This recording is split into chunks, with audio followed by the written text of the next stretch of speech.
So ఒకసారి starting నుంచి చెప్పండి, సౌందర్య గారికి మీకున్న అనుబంధం గురించి కావచ్చు, ఆవిడ చనిపోయేంత వరకు జరిగిన జర్నీ గురించి.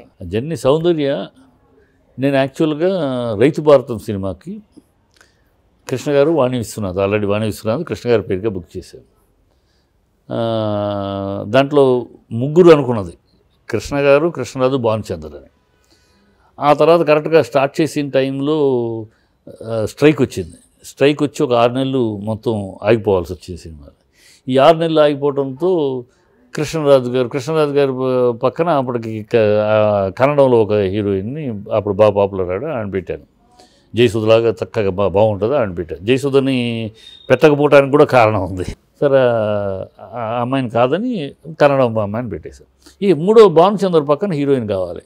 సో వీళ్ళిద్దరిని పెట్టాం కదా, కొత్త హీరోయిన్ పెడదామని ఆలోచన పుట్టింది అసలు. ఫస్ట్ ముగ్గురులో కొత్త హీరోయిన్ పెడదామని నాకు అప్పట్లో చాలామంది చూసినాక ఫైనల్గా నా మైండ్లో ఫిక్స్ అయింది రోజా.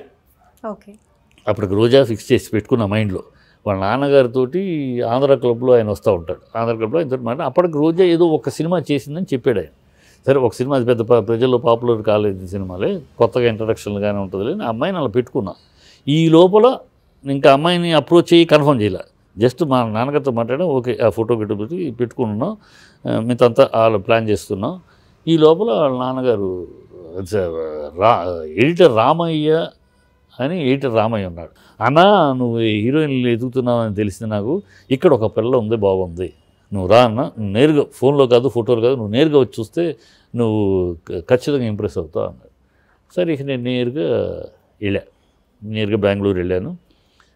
ఫోటోలో ఇది చూపించారు, ఆ మూవీలో అమ్మాయి ఏదో చేసింది చూపించారు, బాగానే ఉన్నట్టుందని. సరే చూద్దాము అంటే వాళ్ళ నాన్న పిలిపిస్తాను, వద్దండి పిలవద్దు, నేనే వస్తాను, ఇంటికి వస్తాను, అడ్రస్ ఇవ్వండి అన్నా. అని మీరు ఎప్పుడు వస్తారో చెప్పండి అన్నాడు. వద్దు నేను అడ్రస్ ఇచ్చేయాలండి, నేను ఏదో ఒక టైం చూసుకుని నేను వస్తాను అన్నా. అని పొద్దున్నే 6:30కి ఇంటికి వెళ్ళిపోయాను. ఎందుకు 6:30కి వెళ్ళానంటే నేను వస్తున్నాను, ఈ టయానికి వస్తున్నానంటే అమ్మాయిని అలంకరించి కూర్చోబెడతారు. నాకు అది ఇష్టం లేదు. న్యాచురల్గా చూడాలి అమ్మాయిని. ఫోటోలో ఉంది న్యాచురల్గా. నా ఫోటోలోనే నేను అనుకున్న నా ఊహలో ఆ పాత్రకు ఊహలో ఒక చక్కటి మన ఇంటి ఆడపిల్ల, ఆ పిల్ల ఏడుస్తూ ఉంటే మనందరూ కూడా అయ్యో మన చెల్లి ఏడిచింది, అయ్యో మన బిడ్డ ఏడిచింది అన్న రావాలి. అంత హృదయమైన ఫేస్ కావాలి. 6:30కి వెళ్ళిపోయి ఇంటికి అడ్రస్ ఇచ్చారు. ప్రాపర్ 6:30కి అంతా వెళ్ళిపోయాను. ఆ అమ్మాయి వచ్చి కూర్చుంది. నా మైండ్లో ఫిక్స్ అయిపోయింది అంతే. నా ఫ్రేములో, నా మేధోపలకం మీద ఏమైతే ఊహించుకున్నానో ఆ రూపం ఇలా ఉండాలి, అలా ఉండాలి. ఏ దర్శకుడైనా పాత్రను ఆలోచించినప్పుడు ఇలా ఉండాలని ఊహించుకుంటాడు. ఆ ఊహకి అలా ఫిట్టిన్ అయిపోయింది ఆ పిల్ల. రోజా గారు మళ్ళీ వెళ్ళిపోయారా బ్రెయిన్లో నుంచి? వెళ్ళిపోయారు అంతే. ఏమైనా చూడగానే రోజా అప్పుడు ఉన్న వాళ్ళలో అమ్మాయిని చేసి పెట్టుకున్నాను. ఎప్పుడైతే ఏమైనా చూశానో ఇక అయిపోయింది. ఇమీడియట్గా వచ్చాను రూమ్కి. వాళ్ళ నాన్న రమ్మన్నాను. నాన్నకి ఫిక్స్ అని అడ్వాన్స్ 25,000 రెమ్యూనరేషన్ మాట్లాడింది. అడ్వాన్స్ 5,000 ఇచ్చా. 3 సినిమాలు నాకు చేయాలి ఆ పిల్ల, ఆ తర్వాతే బయట ఎవరికైనా చేయొచ్చు. అట్లాంటి అగ్రిమెంట్ పెట్టాను. ఎందుకంటే అగ్రిమెంట్ పెట్టాను, తర్వాత రిలీజ్ చేశాను అనుకోండి. అది అమ్మాయి కెరియర్ నాశనం చేయడం మన ఉద్దేశం. కాకపోతే మనకి తప్పు జరగకూడదు. మన సినిమా జరుగుతున్నప్పుడు ఏదో చిన్న సినిమా ఏదో చేసేసి ఏదో మామూలు సినిమా చేసి అయిందనుకో, ఇమేజ్ దెబ్బతింటుంది. నేను చేశాను. వాళ్ళ నాన్న ఆ రోజు చెప్పారమ్మా, ఆ చెక్ ఇచ్చి 5,000 క్యాష్ ఇచ్చినప్పుడు క్యాష్ తీసుకుని అగ్రిమెంట్ మీద సంతకం పెడుతూ, ఇవాళ మీరు రేపటి అగ్ర హీరోయిన్కి అడ్వాన్స్ ఇచ్చారు అన్నాడు. అదేంటండి అగ్రనటి? డెఫినెట్గా నేను ఇంట్రడ్యూస్ చేసే హీరోయిన్ అగ్రనటి అవ్వాలనే కోరుకుంటాను, అది కాదు. అయినా మీరు అదే మాట అంటే నాది కేవలం నా కూతురు అని ప్రేమతోటో నా కూతురు అని చెప్పడం కదా, నా కూతురు జాతకం ఇది అన్నాడు. నా కూతురు జాతకం ఇది. 12 ఏళ్ళు నా కూతురు ఇండస్ట్రీలో ఆల్ ఓవర్ ఇండియా అందరు అగ్రనటులతోటి హీరోయిన్గా చేస్తుంది, అగ్ర స్థానానికి వెళ్ళిపోతుంది, ఆ తర్వాత ఇండస్ట్రీలో ఉండదు అన్నాడు. అప్పుడే చెప్పారు ఇండస్ట్రీలో ఉండదు అన్నాడు ఆయన. చచ్చిపోతుందని చెప్పలా. ఆ తర్వాత 12 ఏళ్ళు అగ్ర నటిగా ఉంటుందండి, తర్వాత ఇండస్ట్రీలో ఉండదు అన్నాడు. ఇంకేంది 12 ఏళ్ళు అగ్రనటిగా ఉన్నాక ఏముందండి, ఇండస్ట్రీలో ఉండకపోయినా పేరు ఉండిపోద్ది కదా. ఆయన అంటే నా ఉద్దేశం అంటే మ్యారేజ్ చేసుకుని ఏ ఫారెన్కి వెళ్ళిపోద్ది, వేరే సీట్లో మ్యారేజ్ చేసుకుని వెళ్ళిపోద్ది, సీట్లు అయిపోద్ది అని లెక్క వేసుకున్నాం. సో అట్లాగే ఆయన చెప్పినట్టు జాతకం అగ్రస్థానానికి వెళ్ళింది. అందరు అమితాబ్ బచ్చన్ కాడ నుంచి రజనీకాంత్ కాడ నుంచి అందరు హీరోలతో చేసేసింది. అందరూ శభాష్ అనిపించుకుంది. నెంబర్ 1 బతికినంత కాలం చేసి పెళ్ళి ఎప్పుడు ఇన్విటేషన్ పిలిచింది, వెళ్ళా. పెళ్ళికి వెళ్ళినప్పుడు అప్పటికి కరెక్ట్గా ఆయన ఉన్న 12 ఏళ్ళు అయింది. చూసావమ్మా మీ నాన్నగారి జాతకం గొప్ప జాతకం, 12 ఏళ్ళు అయింది నువ్వు సినిమా ఫీల్డ్కి దూరం అయిపోతావు ఉండవన్నారు, పెళ్లి చేసుకుంటున్నావు, ఇంకేముంది నువ్వు పెళ్ళి మీ ఆయనతో సెటిల్మెంట్ అయ్యి నువ్వు రావలేదు సినిమాకి. లేదు సార్ మీరు అట్లా అంటారు అంకుల్ అని. లేదు అంకుల్ మీరు అట్లా అంటారేంటి, నన్ను ఇప్పుడు వదులుతారా, తెలుగు ఇండస్ట్రీ కానీ తమిళ ఇండస్ట్రీ కానీ నన్ను వదులుతారా, నా ఏజ్కి తగినట్టు క్యారెక్టర్ క్రియేట్ చేసి నన్ను చేయమంటారు కానీ నన్ను వదులుతారా, నేను చచ్చేదాకా యాక్ట్ చేస్తాను అంకుల్. సంతోషం నువ్వు యాక్ట్ చేయాలని కోరుకుంటాను, సంతోషం అన్నాను. ఆ అమ్మాయి ఆ మాట అంది, చచ్చేదాకా యాక్ట్ చేస్తాను. నిజంగా అదే జరిగింది. నాకు చచ్చే ముందు ఫస్ట్ సినిమా నాదైతే ఆఖరి షూటింగ్ నాదే. గెలుపు సినిమా, గెలుపు సుహాసిని లయ, ఈ అమ్మాయితోటి ఈ అమ్మాయిని లేడీస్ తరపు జడ్జిగా చేశాను. రామోజీ ఫిల్మ్ సిటీలో షూటింగ్ చేశాను. ఆ షూటింగ్ అయినప్పుడు పాత్రికేయులు అడిగారు, ఆవిడ ఎవరికి గెస్ట్ వేషం వేయలేదు ఇంతవరకు, మీరు ఇంత స్టార్డమ్ ఉండి, చిట్టిబాబు గారికి మాత్రం గెస్ట్ వేషం ఎలా వేశారని అడిగితే ఆ పిల్ల చెప్పిన సమాధానం ఇప్పటికీ ఆ మాట తలుచుకుంటే ఇప్పటికీ నాకు కళ్ళు చెమ్మగలుగుతాయి. ఆయన ఎక్కడో ఉన్న నన్ను ఇండస్ట్రీకి తీసుకొచ్చారు, నేను వాళ్ళు ఇంత స్థానంలోకి రావడానికి మొదటి అలుగు ఆయనే వేయించారు, ఆయన రుణం తీర్చుకున్నాను అంది. అందుకనే నేను అడగగానే ఏం వేషం, క్యారెక్టర్ ఏంటి, కథ ఏంటి ఏమీ అడగలేదు, ఎంత ఇస్తారు ఏమి అడగలేదు. ఆయన అడిగారు ఏంటమ్మా అవి తర్వాత మాట్లాడుకుందాం, మీ డేట్లు మాత్రం చెప్పండి, నేను ముందు డేట్లు సర్దుకోవాలి, డేట్లు చెప్పండి నేను చేస్తున్నాను, చేసేసాను, ఆయన రుణం తీర్చుకున్నాను అంది. ఇప్పటికీ ఆమె చచ్చిపోయిన మాట సన్నివేశం వస్తే ఆ పిల్ల మాట అనకుండా పోయేదేమో, నా రుణం తీర్చుకోకుండా ఉంటే పోయేదేమో, నా గెలుపు సినిమాలో చేయకుండా ఉంటే బతికుండేదేమో, ఆ రుణం అలా పెండింగ్లో ఉండే అమ్మాయిని బతికిచ్చేదేమో, ఆ రుణం అలా మిగిలి ఉండేది. ఆ రుణం తీర్చుకుంటమే ఆ అమ్మాయి జీవితానికి ముగింపు వచ్చిందా, ఆ ముగింపుకు కూడా మళ్ళీ నేనే కారకుండా. ఎంత దౌర్భాగ్యం అంటే ఇలాంటి పరిస్థితి ఒక ఇంట్రడ్యూస్ చేసిన హీరోయిన్కి అన్నిటికీ మూలం, ఆరంభానికి అంతమానికి కూడా మూలం నేనవటం. ఆ ఎలక్షన్కి బీజేపీ ఎలక్షన్, నేను బీజేపీ నాయకుడిగా బీజేపీ ఎలక్షన్ క్యాంపెయిన్కి రమ్మన్నా. ముందు కర్నూలు వెళ్ళి విద్యాసాగర్ గారికి చేసి, అక్కడి నుంచి సిటీకి వచ్చి కిషన్ రెడ్డి గారికి నరసింహ రెడ్డి వీళ్ళకి చేసి మెడ్రాస్ వెళ్ళిపోవాలమ్మా. సో ఒక హెలికాప్టర్ బుక్ చేశాం. ఈ బుక్ చేసిన హెలికాప్టర్ ఏమైందంటే ములాయం సింగ్ ఎక్స్టెండ్ చేసుకున్నాడు. అంటే అప్పుడు ఇన్ని హెలికాప్టర్స్ ఆ రోజులు లేవు కదా, హెలికాప్టర్ ఉన్న limited helicopter. Mulayam Singh book చేసుకున్నాడు. ఆ నెక్స్ట్ డేటే మనది పెట్టుకున్నాం, బుక్ చేసుకున్నాం. కానీ ములాయం సింగ్ ఎక్స్టెండ్ చేసుకున్నాడు. ఎక్స్టెండ్ చేసుకున్న దాన్ని వాళ్ళు కాదని లేక ఏం చేయలేరు కదా, ఎక్స్టెండ్ చేసుకుంటే అక్కడ నుంచి బయలుదేరి రావాలి. సో ఎక్స్టెండ్ చేసి ఇప్పుడు ఇక్కడేమో ఫ్లైట్స్ లేవు, హెలికాప్టర్స్ లేవు. సో టెన్షన్ పడతామని నేనేం చెప్పానంటే 2:30కి జెట్ ఎయిర్వేస్ ఫ్లైట్ ఉందమ్మా, ఆ ఫ్లైట్లో వచ్చేయండి, నేను ఇక్కడ కార్ అరేంజ్ చేస్తాను, కారులో నేరుగా కర్నూలు వెళ్ళిపోయి చెప్పేసేసి ఇక్కడ మళ్ళీ వచ్చేసేసి ఇక్కడ మీటింగ్ అటెండ్ చేసేసి నైట్ ఫ్లైట్లో మీరు చెన్నై వెళ్ళిపోదురు, కానీ కరెక్ట్ టైమింగ్ సరిపోతుంది, అలా అరేంజ్ చేస్తాను అంటే మరణం ఎలా తోసుకొస్తుందంటే.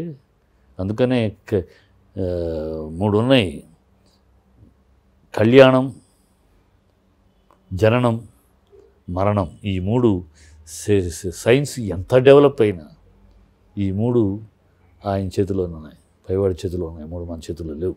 ఎంత సైన్స్ అయినా సరే అంతే. ఈ 3 ఎవరితో కళ్యాణమో, ఎవరు ఎప్పుడు మరణిస్తారో, ఎవరు ఎప్పుడు జననిస్తారో, ఇవాళ సర్జరీ చేసి తొందరగా తీర్చేవు కానీ ఈ 3 నిర్ణయాలు. అలాగే ఆ రోజు అమరు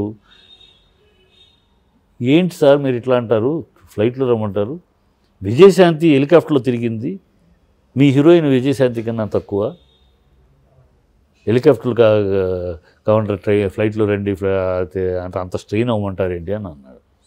నేను డెఫినెట్గా నేను ఇంట్రడ్యూస్ చేసిన హీరోయిన్ నాకు అందరు హీరోయిన్ కన్నా ఎక్కువే, నువ్వు అలా పిచ్చోళ్ళగా మాట్లాడితే లేదు కదా, ఇవాళ హెలికాప్టర్ లేదు కనుక నేను ఇలాంటి ఆల్టర్నేటివ్ చెప్పానంటే ఉంది అన్నాడు. హెలికాప్టర్ ఉంది, ఒక హెలికాప్టర్ మా ఫ్రెండ్ది హెలికాప్టర్ ఉంది, అఫీషియల్ కాదు అన్అఫీషియల్, మా ఫ్రెండ్ది అతను ఎన్ఓసి కూడా ఉంది ఆ ఫ్లైట్కి, కాకపోతే 2 సీటర్ ఫ్లైట్, మేము స్టాఫ్ని అటు పంపించేసేసుకుని మేము ఇటు వస్తాము అని చెప్పాడు. ఉంటే దానికే ఉందన్నమా, ఆనందంగా బుక్ చేయమన్నా. ఇమీడియట్గా కర్ణాటక వాళ్ళకి చెప్పాం, రేపు బీజేపీ ఆఫీస్ చెప్పి వాళ్ళు చెప్పటం, వాళ్ళు బుక్ చేయటం, ఆ ఫ్లైట్ బయలుదేరేటప్పుడు ఏం జరిగింది, మొత్తం లగేజ్ వీళ్ళు ఆ స్టాఫ్ తోటి పంపించాల్సిన లగేజ్ అంటే వీళ్ళు మొత్తం హెలికాప్టర్ వస్తుంది, లగేజ్ పెద్ద హెలికాప్టర్ వస్తుంది, లగేజ్ అంతా తెచ్చుకున్నారు. మళ్ళీ ఈ లగేజ్ వెనక్కి పంపించడం, ఈ గొడవ అంతా లేకుండా ఏం చేశారంటే ఈ ఫ్లైట్లోనే ఆ లగేజ్ ఎక్కించారు. ఈ హెలికాప్టర్లోనే, ఇది 2 సీటర్ హెలికాప్టర్, అది అంతకుముందే 5 సీటర్. సో దాంట్లో లగేజ్ వేరు, దీంట్లో లగేజ్ కెపాసిటీ వేరు. ఆ 5 సీటర్ కెపాసిటీలోకి తెచ్చుకున్న లగేజ్ని దీంట్లో ఎక్కించేసారు. వాళ్ళైనా ఎక్కడో అదే మరణం వస్తే అంటే వాళ్ళైనా అఫీషియల్స్ అయినా ఇంత లగేజ్ ఇక్కడ దీని కష్టం అండి అని చెప్పడం కానీ, ఏదో వాళ్ళకి సౌందర్య హీరోయిన్ టాప్ హీరోయిన్ కదా, అప్పుడు మరి సౌందర్య హీరో వస్తుందని ఆ హీరోయిన్ మనం తీసుకెళ్తామని క్రేజో ఇంకోటో ఆ విషయం మీద పట్టించుకోవాలి. పట్టించుకోకపోయినప్పుడు అది టేకాఫ్లోనే ఆ ఏవి లోడు కిందలాగి బ్లాస్ట్ అయ్యి, అది చూసిన వాళ్ళు చెప్తా ఉంటే 2 నిమిషాలు హెల్ప్ అని ఆ బిడ్డ ఇచ్చిన చూడలేదు కానీ, బట్ ఆ జనాలు చెప్పిన దాన్ని బట్టి కళ్ళమట అలా తిరుగుతూ ఉంటుంది. ఎంత ఆ 2 నిమిషాలు ఎంత శోభ అనిపించిందో. బతికినంతకాలం రాణిలాగా బతికింది, ఎవ్వరి దగ్గర ఒక్క మాట అనిపించుకోలేదు. ఆ పిల్లకి తొలి రోజు నేను మేకప్ వేయించిన రోజు భయపడింది, కెమెరా ముందు వచ్చి యాక్ట్ చేయడానికి భయపడింది, అని ఏడవటం మొదలెట్టింది. ఫస్ట్ షాటు భానుచంద్రతోటి సీన్ అక్కడ తోటలో, కంగారు పడిపోయింది, ఎంత చెప్పినా ఏడ్చేసి మొదలెట్టింది, నేను చెయ్యను అనేసి. ఇక వాళ్ళ నాన్నగారు, మీ ఇష్టం ప్రసాద్ గారు, కన్విన్స్ చేయటం మీ డైరెక్టర్గా మీ ఇష్టం, తను చెయ్యను అంటే నేను బలవంతంగా చెప్పటం కాదు, నేను బలవంతంగా జాతకం తెలుసు, అందుకని తన సినిమా ఫీల్డ్కి నేను వెళ్ళమని చెప్పలేదు, తను ఇంట్రెస్ట్ ఉంటేనే చెప్పాను. అలాగే తను ఇంట్రెస్ట్ ఉంటే చేయను, లేకపోతే మనం ఏం చేయగలేదు, నేను చేయలేను, మీ ఇష్టం.